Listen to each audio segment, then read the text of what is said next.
열왕기상 20장 13절에서 25절까지 말씀 한 절씩 교독하겠습니다. 한 선지자가 이스라엘의 아합 왕에게 나아가서 이르되 여호와의 말씀이 내가 이 큰 무리를 보느냐? 내가 오늘 그들을 내 손에 넘기리니 너는 내가 여호와인 줄을 알리라 하셨나이다.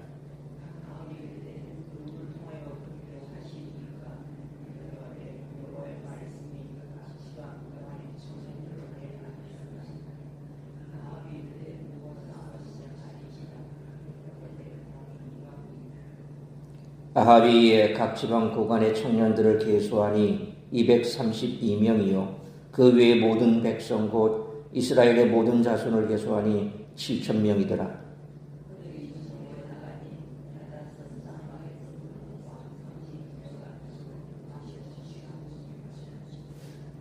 각 지방의 고관의 청년들이 먼저 나갔더라. 베나당의 정탐꾼을 보냈더니 그들이 보고하여 이르되 사마리아에서 사람들이 나오더이다 하매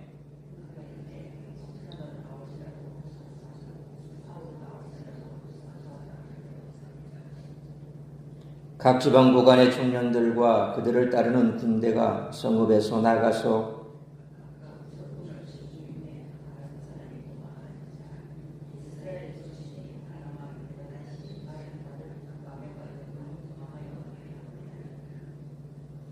이스라엘 왕이 나가서 말과 병거를 치고 또 아람 사람을 쳐서 크게 이겼더라.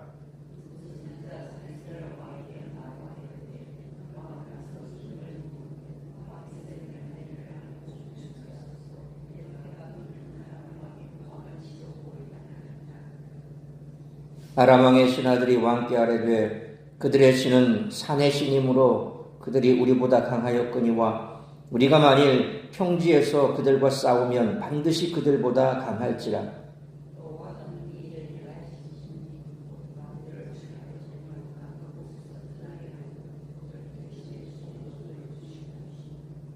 (25절) 같이 읽습니다.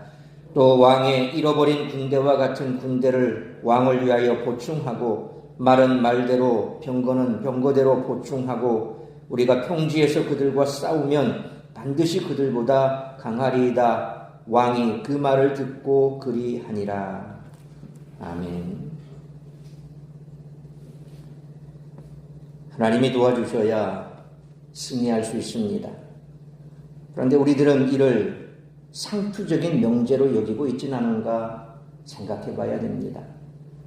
오늘 본문은 이 진리를 분명하게 드러냅니다.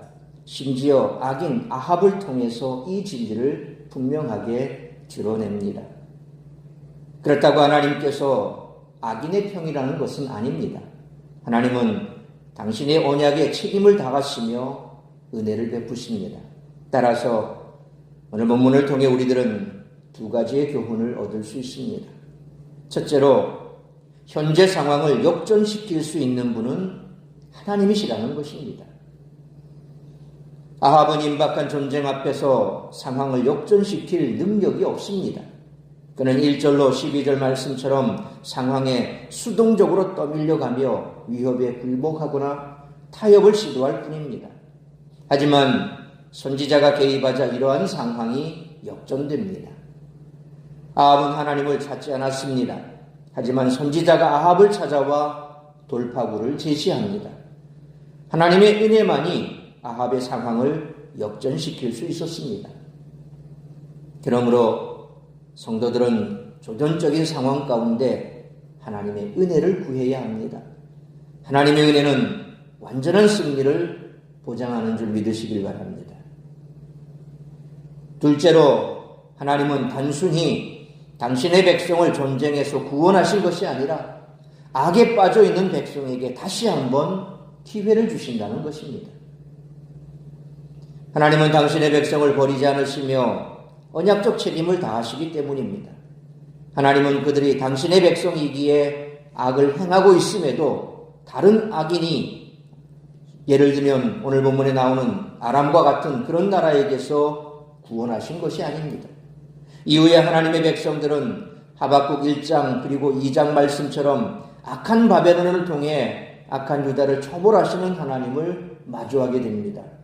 그래서 하박국 선지자는 그 부분에 대해서 아마 공통적으로 이스라엘 백성들이 가졌던, 유다 백성들이 가졌던 것처럼 왜 하필이면 악한 저 바벨론으로 들어서 하나님의 백성인 우리를 치료하십니까? 라고 그렇게 대꾸를 하죠. 결국 그것은 하나님께서 악한 사람을 들어서 유다를 처벌함에 대해 모든 백성들이 가졌던 그 마음을 하나님 앞에 토로했던 것입니다. 따라서 성도들은 기회를 주시는 하나님의 은혜를 가볍게 여겨서는 안 됩니다. 기회가 주어진 것이 은혜이므로 이에 합당하게 반응해야 할 줄 믿습니다. 이스라엘 백성들은 우상 숭배를 하며 하나님을 버렸지만 하나님은 이스라엘을 버리지 않으셨습니다. 하나님은 최악의 왕이었던 아합에게까지 은혜를 베푸셨습니다. 이는 이스라엘이 하나님을 버리는 것이지 하나님이 이스라엘을 버리는 것이 아니라는 사실을 우리들에게 확인시켜주고 있습니다. 따라서 이와 같은 오늘 본문의 말씀을 통해서 우리들이 깨달아야 할 것은 첫째로 13절로 16절 말씀처럼 하나님은 불가능한 현실 가운데서도 당신의 영광을 보이신다는 것입니다. 하나님은 13절 말씀처럼 아합에게 선지자를 보내셔서 아람의 군대를 이스라엘에게 넘기시리라고 말씀을 하십니다. 하나님은 이를 통해 이 전쟁이 아합에게 달린 것이 아님을 알려주시고 이스라엘 백성들이 하나님께 돌이키기를 원하셨습니다. 하나님은 아합에게 선제 공격을 명령하셨습니다. 그러나 아합의 병력은 그야말로 초라했습니다. 14절로 15절 말씀처럼 각 지방 귀족들이 거느리던 사병들은 겨우 232명이었고 아합 휘하에 있는 모든 병력을 다 모아도 7,000명에 불과했습니다. 그런데 그 소수의 군대가 야습을 감행해도 승리할 가능성이 적은데 16절 말씀처럼 정오에 싸우러 나갔습니다. 베나닷이 전쟁 중에 그도 낮에 술을 마시고 있었던 것은 그만큼 이스라엘의 병력이 보잘것없어서 야습만 조심하면 된다라는 생각을 했기 때문일 것입니다. 그러므로 하나님은 이렇게 인간의 힘으로는 도무지 불가능한 현실 가운데서도 당신의 영광을 보이시며 승리로 인도하심으로 어떠한 상황과 형편 가운데서도 하나님만 의지하며 나아가는 우리 모두가 되시기를 축원합니다. 두 번째로 17절로 22절 말씀처럼 하나님은 성도에게 무조건적으로 은혜를 베푸셔서 구원하신다는 것입니다. 17절로 18절 말씀처럼 베나닷이 이스라엘을 얼마나 얕보았고 병력이 얼마나 막대했는지는 이스라엘 사람들이 항복하든 저항하든 무조건 사로잡으라는 명령으로 알 수가 있습니다. 사로잡기가 죽이기보다 훨씬 어렵기 때문에 그렇습니다. 베나닷은 이스라엘 백성을 사로잡아 모욕한 뒤에 죽이거나 노예로 삼으려 했을 것입니다.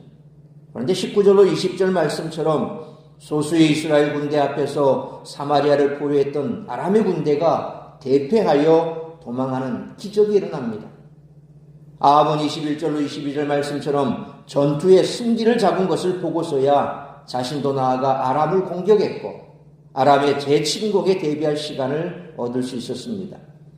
아합은 신실하지도 왕의 역할을 제대로 감당하지도 못했고 이스라엘 백성 역시 하나님 앞에 패역하기는 마찬가지였습니다.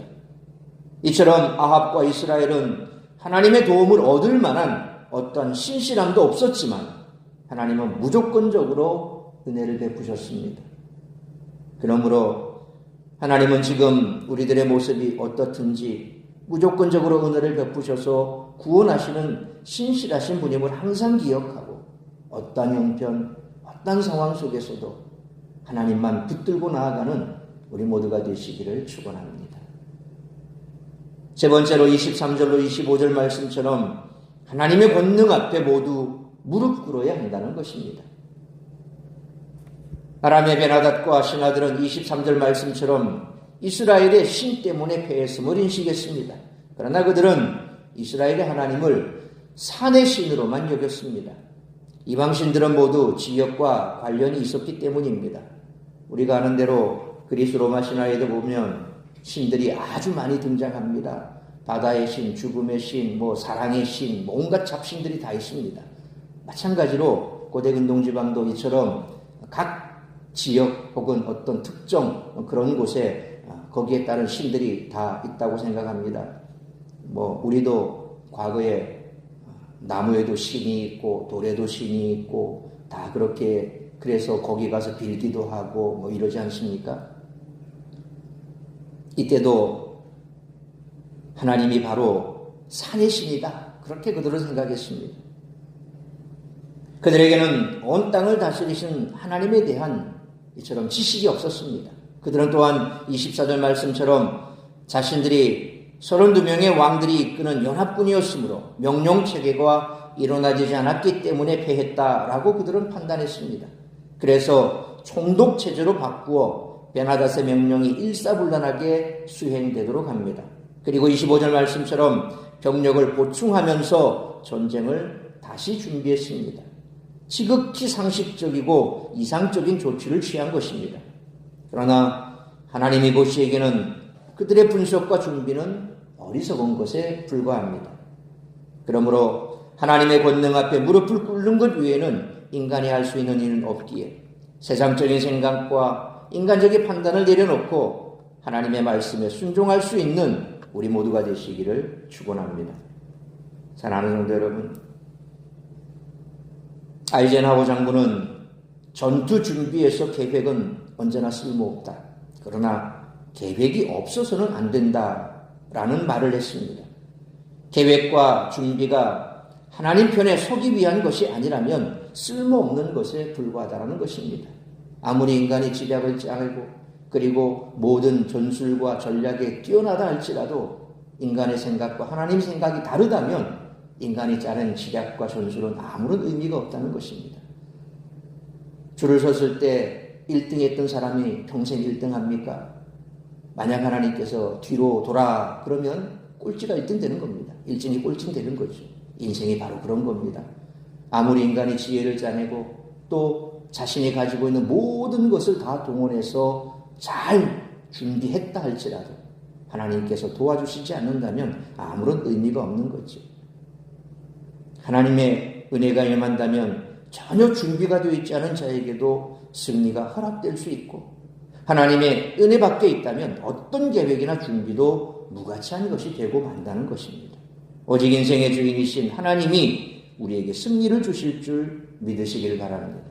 그러므로 하나님은 인간의 힘으로는 도무지 불가능한 현실 가운데서도 당신의 영광을 보이시며 승리로 인도하시며 지금 우리들의 모습이 어떻든지 무조건적으로 은혜를 베푸셔서 구원하시는 신실하신 분이시므로 이런 하나님의 권능 앞에 무릎 꿇는 것 외에는 인간이 할 수 있는 일 없기에 세상적인 생각과 인간적인 판단을 내려놓고 하나님의 말씀에 순종할 수 있는 우리 모두가 되시기를 주님의 이름으로 축원합니다.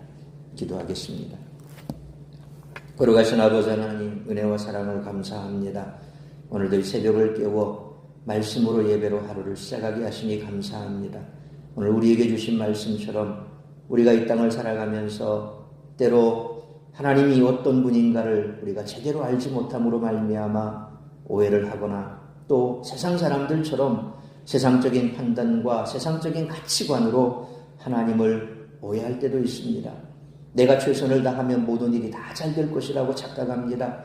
그러나 우리가 하나님 편에 서지 아니하고 세상 편에 서서 내 뜻을 이루고 내 유익만을 쫓아가는 삶을 살아간다면 하나님께서 우리에게 은혜를 베푸시기보다는 오히려 우리의 잘못된 생각을 고치시기 위해서라도 우리의 생각을 무너뜨릴 수도 있습니다.